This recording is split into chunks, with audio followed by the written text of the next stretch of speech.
It's a different issue, though. But it is, but it's not being policed. No, I understand. It's not being policed. I understand. So on that, I can agree with you. The police need to enforce the existing laws. However, there will be a large... They're not going to, because they're outnumbered. But they're outnumbered, you and I can agree that that's wrong, but that shouldn't mitigate the rights... Well, don't you think that matters? Hang on, don't you think that matters? No, it does matter. That means that we have a rule of law, but it's not able to be policed. What's the point of having a law if you can't police it? Well, I agree with you. Douglas Murray is taking center stage, and he's not pulling any punches.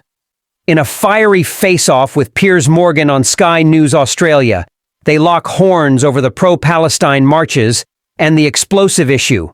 Are these protests really a front for Hamas support? I can tell you one thing. The comparison between Hamas and the Nazis is insufficient. And sorry, there's an incoming.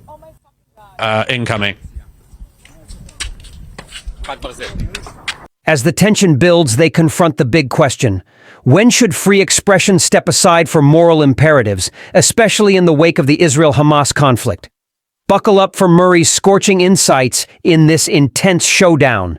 But it is incredibly difficult, just on a human level, to see, because we know the civilian population in Gaza is half children, to see the sheer numbers of kids who are being killed by the Israeli onslaught that's come back against Hamas.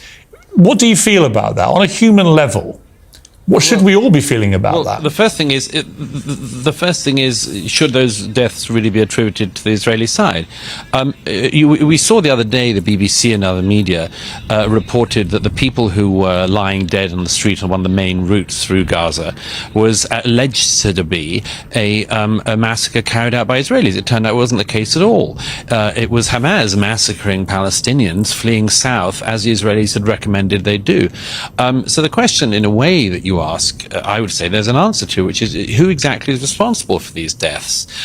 If you do, as Hamas does, decide to build bunkers and put rockets on them and then put hospitals on top of them, who exactly is responsible for that? Is it the Israelis and their response, or is it Hamas for doing that? If you do decide, as Hamas has done, to use all of these billions of dollars of international aid to build tunnels where you can hide, among other things, the kidnapped Israelis, who's responsible for the strikes that happen as a result and any civilian deaths? Is it the Israelis, or is it Hamas, who has been holding the Palestinian peoples of the Gaza hostage for the last 15 years and more? Douglas Murray cuts through the noise with a searing argument that challenges the conventional narrative on the Israeli-Palestinian conflict. He doesn't shy away from calling out Hamas for its ruthless tactics, arguing that they bear the real responsibility for the tragic civilian deaths in Gaza. Again, I repeat this point. A lot of what has been said about this seems to suggest that Hamas has no responsibility for this. If you went into your neighbor's house, ransacked it, raped your neighbors, killed some of them, took others into captivity, and then somebody said, that's not on, I'm going to do something in retaliation to that, you would bear the cost of that. You'd bear the price for that. The Israelis have the right to respond to such an atrocity. And I'm rather surprised, or at least I'm not surprised in a way. I'm disappointed as ever by the number of commentators in the UK and elsewhere who always use times like this to say things like, we've got to this is a time for judicious voices, this is a time for calm and much more. I do always wonder if those people would say the same or feel the same if it was a bit closer to their own home. If it wasn't a kibbutz down the road, like the one I was in earlier that had been attacked, but a village after village in the south of England, I don't think we'd be hearing those same voices. I think there's a very particular standard that the Israelis are held to. I think it's an unfair standard, it's an unequal standard, it's an intolerable standard for the Israelis. But when people say, you've just got to sort of live with this, the Israelis quite rightly will be saying, well, we don't see quite why we do. Murray's stance is a bold reminder that in the chaos of war, moral clarity can be easily lost, especially when one side manipulates the suffering of its own people as a weapon. His critique of the international community's double standards against Israel is somehow one-sided, urging us to reconsider how we judge actions in the fog of conflict. It's a perspective that demands attention, especially when the stakes are so high. What about this issue around the pro-Palestinian marches, and specifically the one planned for Armistice Day here in London on Saturday? Do you think it should go ahead? Well, my own view is that it shouldn't, and it shouldn't because it's not because it should be banned, but because it's a grotesque insult to the British people. It's a deliberately provocative day to choose for such a march. It's a deliberately provocative march. As the Telegraph showed just yesterday, around half of the organisers of the march are themselves linked with Hamas, which isn't at all surprising. We have Hamas commanders, after all, who live in London very safely, often on welfare. So, yes, I think it's an intolerable march. It's an intolerable provocation to the British public and the British government and the British police, by the way, who Saturday after Saturday have been made to put up with unbelievable taunting and abuse from the marchers. It's very clear by now, Piers, that what is happening is that every week the crowds are pushing and seeing if they can push the police further and further, harder and harder, and be more and more provocative. And they're managing to do that. But this is culminating this weekend. And here's the thing. I don't think, and I certainly read and hear, that large numbers of the British public are just not going to put up with this. The march may be diverted. Let me pick you up on that. Diverted away from Whitehall. The planned pro-Palestinian march on Armistice Day raises significant concerns.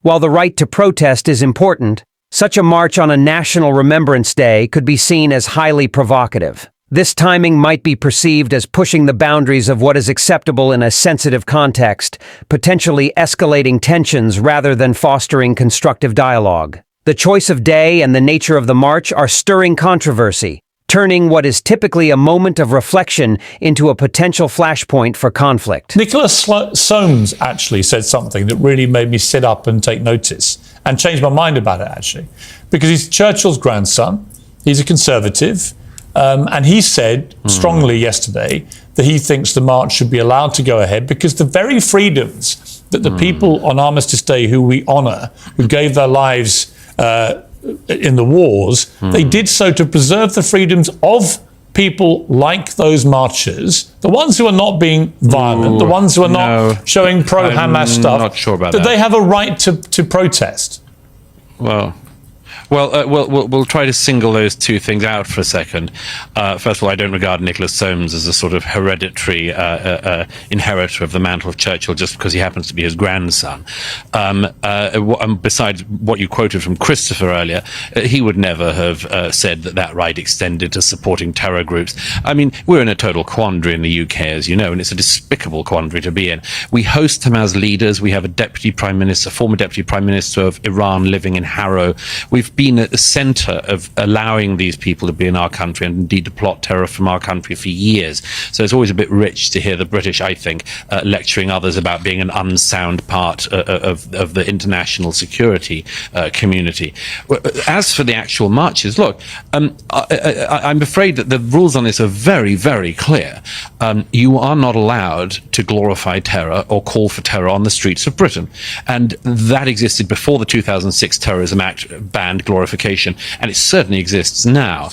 If you stand on the streets of London calling for jihad, you are calling for terror, and that is actually a place where free speech is at its limit and is no longer permissible. It's the same with, for instance, calls for intifada on the London tubes. Remember, we had a touch of intifada on the London tubes a few years ago. So again, calling for intifada is something that you're not allowed to do in the UK. Okay, you're not allowed Douglas, to let me call ask for you murder. this. You're not allowed to, let me finish one other case. You're not allowed to stand on the streets of London and call for the murder of Jews or any other minority. No. And yet people have been getting away with this Saturday after Saturday. And are the police arresting people? No. Right. No, they're not. The police last week said we're outnumbered. The debate over whether to allow the pro-Palestinian march to proceed raises important questions about the limits of free speech. While the right to protest is a fundamental democratic principle, it must be balanced with concerns about preventing the endorsement or glorification of violence. In this context, it's crucial to assess whether the march could potentially cross legal and ethical boundaries, particularly if it involves expressions that might incite terrorism. This situation underscores the challenge of upholding freedoms while ensuring public safety and preventing harm. That is a key point. The police have said, Met Commissioner Samart Rowley said, the laws created by Parliament are clear. There is no absolute power to ban protest. Therefore, there will be a protest this weekend.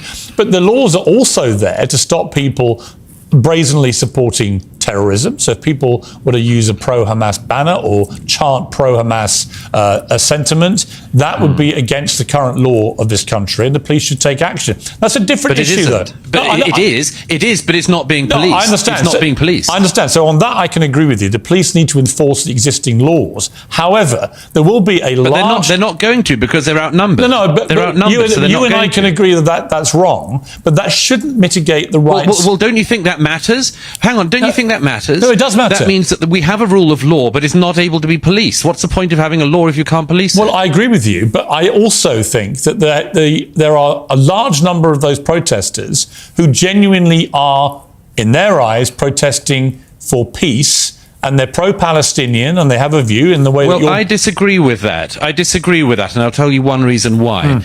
The crowds in question are 100 times larger than the number of people who came out when hundreds of thousands of people were being killed in Yemen. They are 100 times larger than the number of people who came out when Bashar al-Assad killed hundreds of thousands of people in Syria. Seems to me that the people in question only care if one side in the particular conflict happens to involve the Israelis. But they're allowed very to. excited. But they're indeed. allowed to. So I don't. Well, they're allowed to, absolutely, and we can make judgments about them. But I would not presume by any means that what you're talking about are pro-peace people. They're anti-Israeli. That's it. In this heated debate, several key points emerge about the balance between maintaining public order and upholding the right to protest. The Metropolitan Police Commissioner emphasizes that while there is no absolute power to ban protests, existing laws against supporting terrorism must be enforced. The challenge highlighted here is the difficulty in policing these laws effectively, especially when protesters outnumber law enforcement. Morgan stresses that many participants are genuinely advocating for peace and expressing pro-Palestinian sentiments. Others believe that the scale of these protests and their focus on opposing Israel reveal a more complex and potentially biased agenda. Well, but they're allowed to be anti-Israeli. I think that's the point. They're not allowed... Sure, they're allowed to be anti... If you're allowed to be... In that case, I suppose we have to allow people to be anti-other nations as well. I mean, Britain was founded at the same year... Israel was founded in the same year, within the year of Pakistan. Maybe we should allow large protests of hundreds of thousands of people to go around the streets of London protesting that Pakistan doesn't have a right to exist or right to defend itself. Well, Maybe we should allow this. I don't think it's a good precedent whatsoever. Hang on. I don't think you have a right to say that Israel doesn't exist. If you want the extermination of all people in Israel, that is a criminal offence. However, if you are literally, as I said... Well, it doesn't seem to be a criminal offence, Piers. It doesn't seem to be a criminal offence. You and I can agree on that. I'm not disagreeing with you about... We're clearly in a position where they're not policing the law. No, I understand. Otherwise, we wouldn't have all of these videos of people inciting violence on the streets. But Douglas, you and I can agree that the police need to enforce existing law. There's no dispute between us on that, and they should be doing that a lot more. But we also, I think, have to surely look at the people who are genuinely there in a non-violent manner, of which there are many. These are massive protests. I think back to the protests, for example, against Donald Trump when he came to London, against America because he was the president. We allowed that to happen. I didn't necessarily agree with them, but we allowed them to happen. I remember Madonna saying we should blow up the White House, a women's march in Washington. That happened, and people accepted that. Well, but here's a very important point on that, Piers. Madonna almost certainly, so far as I know, has no military capability behind her. So when Madonna says, I'd like to blow up the White House, it's a piece of stupid rhetoric from a pop star. When you've just had the largest massacre of Jews since the Holocaust, and you have Hamas supporters and others marching through London calling for it to happen again, that does matter, because there is a capability. So there is a difference, isn't there? On one hand, participants in protests have the right to express anti-Israeli sentiments, provided their actions remain within legal boundaries and do not support terrorism. On the other hand, there is a concern that some protests may inadvertently or deliberately cross these boundaries, especially if they include rhetoric or symbols associated with violence. The discussion also highlights the challenges faced by law enforcement in balancing the right to protest with the need to enforce laws against incitement to violence. This nuanced debate underscores the importance of distinguishing between lawful expression and actions that may threaten public safety. There is, but I don't think that all of these protesters are pro-Hamas. And the difference is whether or not you have a large artillery behind you. Yeah, but you don't honestly think they're all pro-Hamas, these people?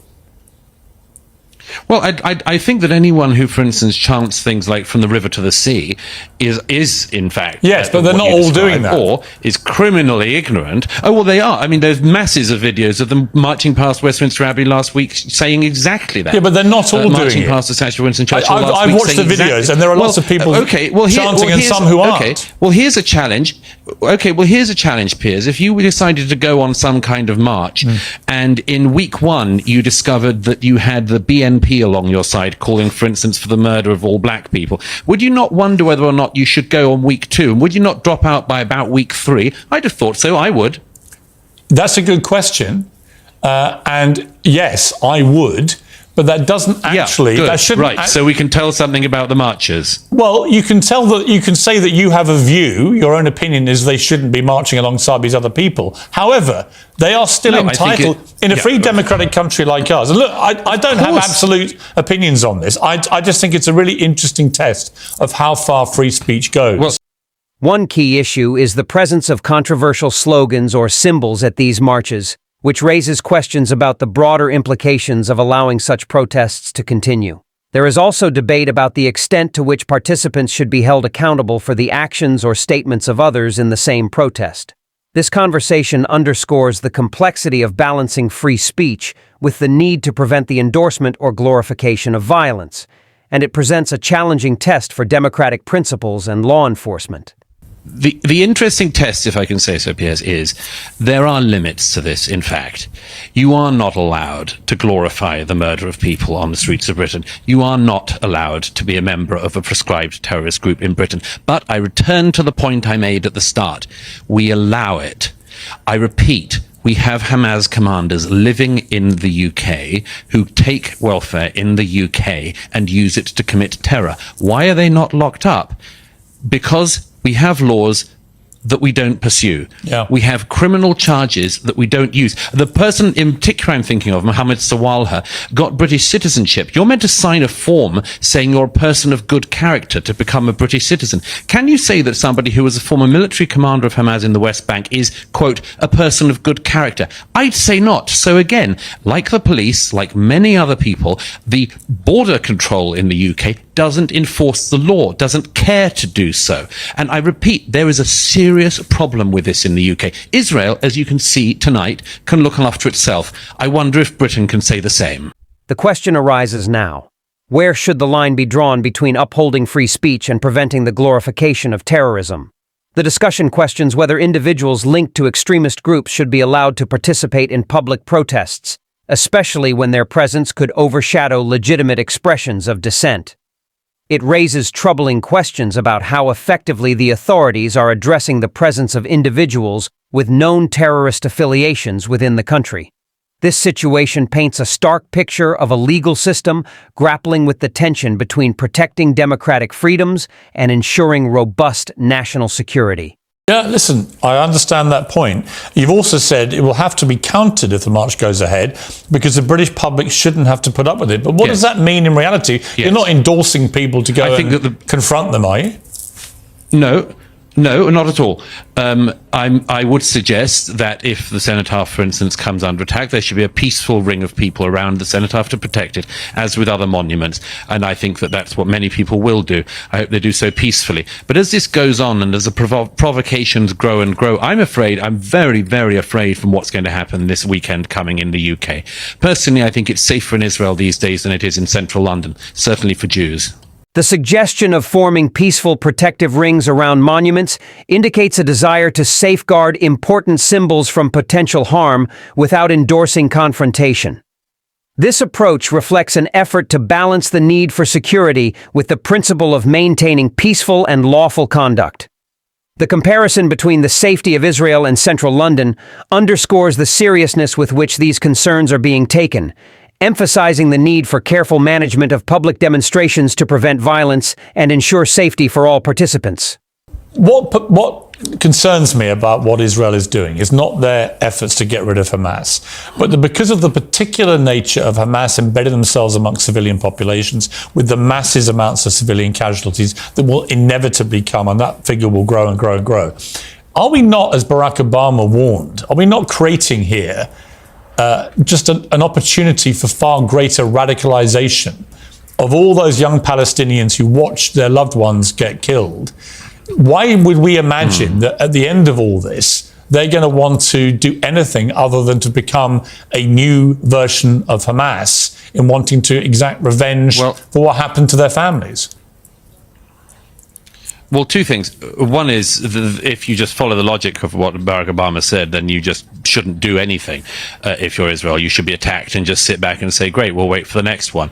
But the second and more important thing is, your question supposes that there is a sort of peaceful Palestinian population in the Gaza who would love a two-state solution, and then a few bad apples in Hamas. I think that's not true. Why is it that when one of the victims of the music festival, a poor young German Jewish girl, who it seems was raped and then brutally murdered and taken into the Gaza naked. Why was it that you can find, and anyone can find this online, a crowd of ordinary Gazans? It wasn't Hamas, it wasn't a Hamas rally. Ordinary Gazans spitting on her body, hitting her body, mutilating her body further as it went down the street. Does that strike you, Piers, as a placid population of peacenik types who are just desperately waiting for a two-state solution to be put back on the table for the millionth time in the last 70-something years? It doesn't seem like that to me.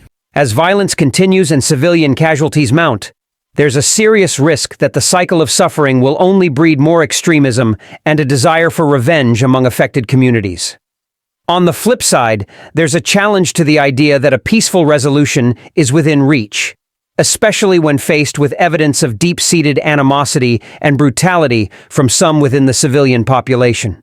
We can see a dramatic picture of the brutal reality on the ground, where every action and reaction has profound implications for the future of the conflict and the prospects for peace. No, but there are over 2 million people in Gaza, and there weren't 2 million people in that video clip. There were a few hundred. So I don't like to make... Yeah, well, a few hundred at random. And did you see anyone in it saying, hey, guys, stop. We're not meant to mutilate the bodies of girls or rape them in public? No, I didn't see that. But then what you're really articulating, correct me if I'm wrong here, but isn't what you're articulating really an endorsement of collective punishment, where you assume they're all guilty? No. And if they don't stand up to Hamas, they're also guilty. And that's where people have a problem, I think, with the moral line here, which is if you hold all the Gazans equally responsible, then is that not collective punishment, which is illegal? Well, first of all, there is some responsibility for the peoples in the Gaza.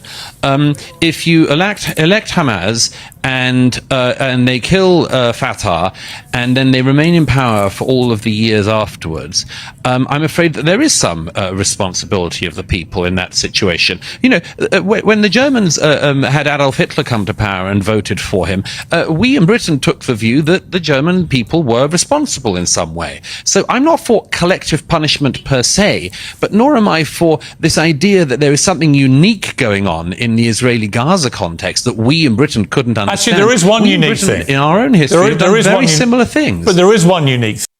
This situation highlights the complexity of assigning responsibility in conflict zones. It questions whether the actions of a few individuals should be taken as representative of an entire population. On one side, some argue that the failure to oppose a harmful regime like Hamas might imply a degree of collective responsibility. On the other, there's concern that such an approach could be seen as collective punishment, which is generally considered unethical and illegal under international law. Half of the population are children. That is a unique situation. No, I'll tell you what's unique about the population of Gaza. It's the only population in the world where people routinely claim Israelis are committing genocide, but which has a population boom all of the time. I mean, that strikes me as being quite an interesting thing about the Gaza. But as for the moral community, I want to make a very, very important point, if I can say so, on this, which is, you know, people quite often abuse history, and they say things all the time. I mean, about the only thing anyone from history knows is about the Nazis. Here's something I can tell you with with absolute certainty, Piers, having not just seen some of the results of what Hamas did on the ground here in Israel a few weeks ago, but having watched the videos of the unedited footage, which I was one of the journalists was sadly allowed to see the other day. I can tell you one thing: the comparison between Hamas and the Nazis is insufficient. And sorry, there's an incoming. Incoming. Get safe, Douglas. Come.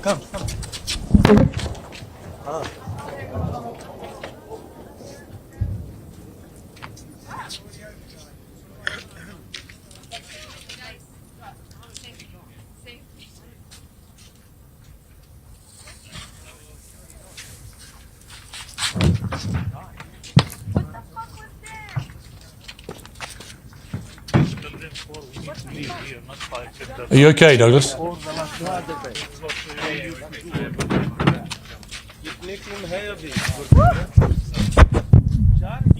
It came from the other direction, so okay. Anyhow, we're okay. Are you okay? Let's just yeah. It's fine. Sorry, it was a rocket coming. It looked like it was just going to land on us here. Which way was that rocket coming from? Okay. Was it coming from Gaza or from Israel? Yes, it seemed to be coming from Gaza. So yeah, it's fine. It's okay. It's been happening all day. Let me just finish this point, if I may. Before we go on, Douglas, Atman, how does that make Sure. you? How does that make you feel? What just happened there? I mean, it's I'm a little used to it. I was in Ukraine last year and was in Kherson and Odessa and Mykolaiv, and when the Russians were shelling it, so I'm a little used to it. The discussion takes a dramatic turn when DouglasMurray describes the unique and dire situation in Gaza, highlighting the paradox of a growing population amidst claims of genocide. The conversation escalates as he contrasts the actions of Hamas with historical atrocities, asserting that the comparison to the Nazis is insufficient based on the brutal realities he has witnessed.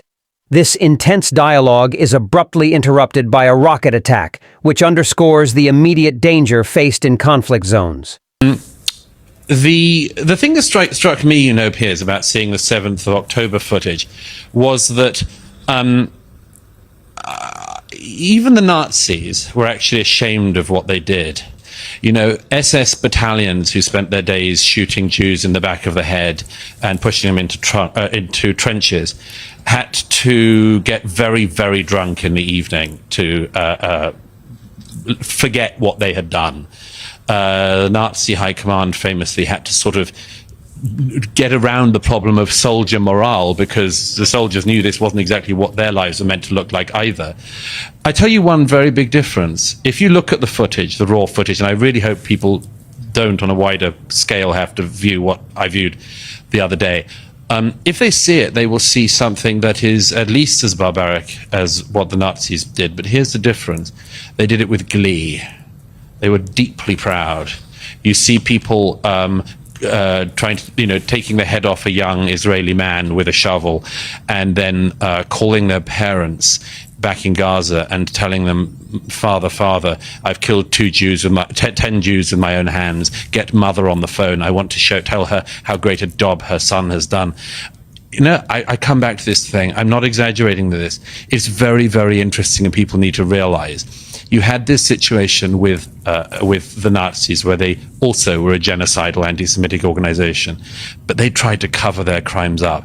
Hamas are actually proud of them, and they've said they will do them until the whole world is clear of Jews. Yeah. So I suggest we take that seriously, and I think that Israel is taking it seriously. I hope they continue to take it seriously, but I think the world should take it seriously, and that includes Britain. And when I hear British journalists, British commentators, and British politicians lecturing the Israelis on what they should do, I think, I'm sorry, this shows a failing in our country. It shows that we in Britain cannot enforce our laws. We don't even enforce our borders in Britain. It's us that is the weak link in the international security chain on this, not Israel. Murray argues that this pride distinguishes Hamas from historical genocidal regimes that, despite their atrocities, were motivated by a sense of shame. He calls for a serious acknowledgement of this difference and criticizes British commentators and politicians for their perceived lack of understanding of the situation. implying that Britain itself has failed in its enforcement of laws and border security. There are many people in Israel who absolutely want Netanyahu out and hold him accountable for what happened on October the 7th in terms of the failing of defence and security. He's deeply unpopular now amongst his own people. But this whole idea that you somehow reconcile this 75-year conflict, which has blown up into warfare time and time again, by Israel ending up as a completely occupying force, that seems to me utterly untenable. Yeah. Well, I think that, I mean, look, it's too early to tell. I would just say this, and I've said this before, but Israel is one of the only countries in the world that's never allowed to win a conflict. It has been left with this question of the Palestinians in the West Bank, the question of the Palestinians in Gaza. It's been left with this for years. And by the way, I say left with it because, remember, the Jordanians could solve the problem in the West Bank immediately by taking the Palestinians therein or taking some kind of control. They don't want to. The Egyptians, I have friends who were born in Gaza when it was owned by the Egyptians, run by the Egyptians.